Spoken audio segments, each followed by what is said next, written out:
சொல்லுங்களேன், சஞ்சய் கிட்ட என்ன மாதிரியான சேஞ்சஸ் எல்லாம் பார்த்தீங்கன்னு? ஃபர்ஸ்ட் ரொம்ப குறும்பு பண்ணுவாங்க.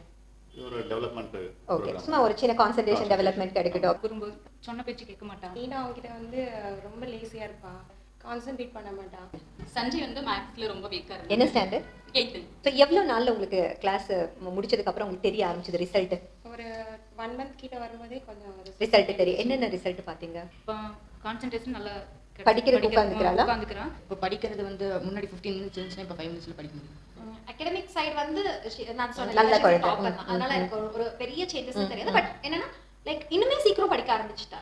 கான்சன்ட்ரேஷன் லெவல் அதிகமாக இருக்கு. ஃபர்ஸ்ட் மேக்ஸ்ல வந்து இம்ப்ரூவ் ஆனாங்க. முன்னாடி வந்து அவளுக்கு மேனேஜ் பண்ணிக்க முடியாது, டைம் மேனேஜ்மெண்ட் அவளுக்கு தெரியாது. ஸோ அந்த நீங்கள் சொல்ல வர்றது குறும்பு நல்லா கம்மியாயிருக்கு. ஸோ டைம் மேனேஜ்மெண்ட் ஒரு விஷயம் சொல்லிட்டீங்க, பெர்ஃபெக்டாக மேனேஜ் பண்ணிட்டோம். சில குழந்தைகளை வந்து நம்மளால கண்டுபிடிக்க தெரியாது. ஹைப்பர் ஆக்டிவ்க்கும் அந்த குறும்பு அது எல்லாமே பார்த்தீங்கன்னா மற்ற குழந்தைகளை அடிக்கிறது அந்த மாதிரி எல்லாமே வந்து அந்த கான்சன்ட்ரேஷன் ப்ராப்ளம் தான் நாங்கள் சொல்லுவோம். ஸோ டைம் கன்சம்ஷன் வந்து கம்மியாக இருக்கு. வேறு என்ன சேஞ்சஸ் பார்த்தீங்க? 5 மினிட்ஸ் படிச்சு முடிச்சிருக்கேன். உட்கார வச்சா படிக்க வைக்கும் போது உட்காந்துக்கிட்டான். ஆனால் டீயாக்கு அப்புறமா ஸோ எந்திரிச்சு சொல்லி தப்பா இருந்தாலும் பரவாயில்ல அட்டன் பண்ணி பார்ப்போம். அந்த ஒரு பயம் போயிடுச்சு. எல்லா சார்கிட்ட பிடிசிக்கு போனா சொல்லுவாங்க good good good very good சொல்லுவாங்க. மேக்ஸ் சார் சொன்னாரு என்ன நான் எதிர்பார்த்தனோ அது சஞ்சய் கிட்ட வந்துருச்சு. சீக்கிரமா she can grasp. இப்போ வந்து கொஞ்சம் சீக்கிரமாவே அந்த முடிச்சு. கிராஸ்பிங் பவர் வந்து அதிகமாக இருக்கு. சீக்கிரமாவே முடிச்சு. எஸ்ஏ எல்லாம் படிக்கணும்னா முதல்ல எவ்வளோ நேரம் ஆகும்? ஒரு எஸ்ஏ படிக்கிறதுக்கு 1 மணி நேரம் பண்ணுவேன். 10 லைன்ஸ் இருக்கிற எஸ்ஏ படிக்கிறதுக்கு 1 hour பண்ணுவேன். இப்போ 2 மினிட்ஸ் தான். 2 மினிட்ஸா? ஸோ 1 hourலேருந்து 2 மினிட்ஸாக கம்மியாயிருக்கா? பயங்கரமா இருக்கு. நான் நிறைய வந்துங்க படிக்க சொல்றது இல்லைங்க. போர்டில் எழுதும்போதே நான் படிச்சுட்டு பார்ப்பேன். இதெல்லாம் ஒரு கவுன்சிலிங்னாலையோ அட்வைஸ்னாலையோ கண்டிப்பாக நடக்கவே நடக்காது. There is a methodology behind that. அந்த மெத்தடாலஜி மூலமாக ஹவு டு கான்சென்ட்ரேட் அப்படிங்கிறது குழந்தைகளுக்கு சொல்லிக் கொடுக்கும்போது ஆட்டோமேட்டிக்காக இந்த மாதிரியான விஷயங்கள்லாம் வருது. உண்மையாமே உங்க சொன்ன அத்தனை சேஞ்சஸுமே பார்த்தீங்கன்னா நமக்கு ரொம்ப சந்தோஷப்படக்கூடிய சேஞ்சஸ். ஒரு பிடிவாதமாக இருக்கிற ஒரு குழந்தை, அடமெண்ட்டாக இருக்கிற குழந்தை வந்து அப்படி டோட்டல் டிரான்ஸ்ஃபர்மேஷன், அந்த குறும்பு, மற்றவங்க கூட சண்டை போடுறது இதெல்லாம் இல்லாமல் இருக்கும்போது அந்த பேரண்ட்டுக்கு எவ்வளோ சந்தோஷமா இருக்கும்.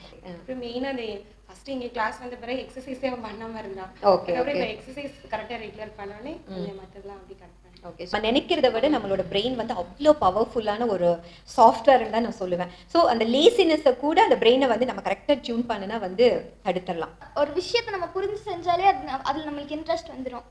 அதான் எனக்கு டியாக்கு வந்ததுனால கான்சென்ட்ரேஷன் இன்க்ரீஸ் ஆனிச்சு. நம்ம கிறிஷ் கிட்ட இருக்கிற ஹைலைட் மாற்றம்னா நீங்க எதை சொல்வீங்க? ஹைலைட் மாற்றம்னா அதாங்க, நல்லா சொன்னா கேட்குறான். இப்போ நம்ம எது சொன்னாலும் ஓகே, முதல்ல அது கிடையாது, கேட்க மாட்டான். டிவி ரொம்ப பார்த்துட்டு இருந்தேன், இப்போ அதெல்லாம் கொஞ்சம் கம்மியாயிடுச்சு. இந்த கிளாஸ் எப்படி இருந்தது? பிரைட்டர்.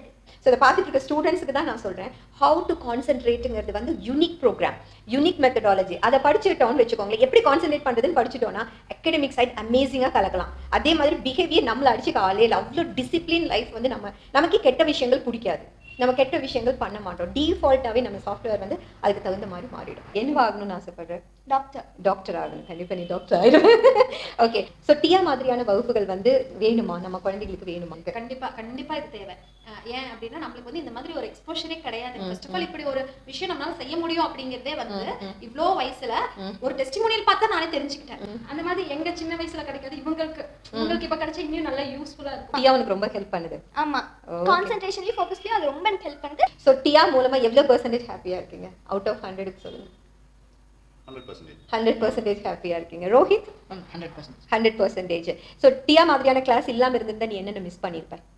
இப்போ சொன்ன எல்லாத்துக்குமே வந்து நான் அதே மாதிரி தான் இருந்தேன். முன்னாடி எப்படி இருந்திருந்தோம் அதே மாதிரி தான் இருந்திருக்கும். ஓகே, அந்த தயக்கம் இருந்திருக்கும், பயம் இருந்திருக்கும், ஸோ வந்து டைம் நிறைய எடுத்து படிக்க வேண்டியது இருந்திருக்கும். ஸோ அதெல்லாம் லைஃப் லாங் கூட இருந்திருக்கும் இல்லையா? ஸோ அதுலேருந்து ஒரு ரிகவரி வந்து டியானால தான் ஆச்சு இல்லையா? ஸோ ஹாப்பியாக இருக்கேன் டியானால.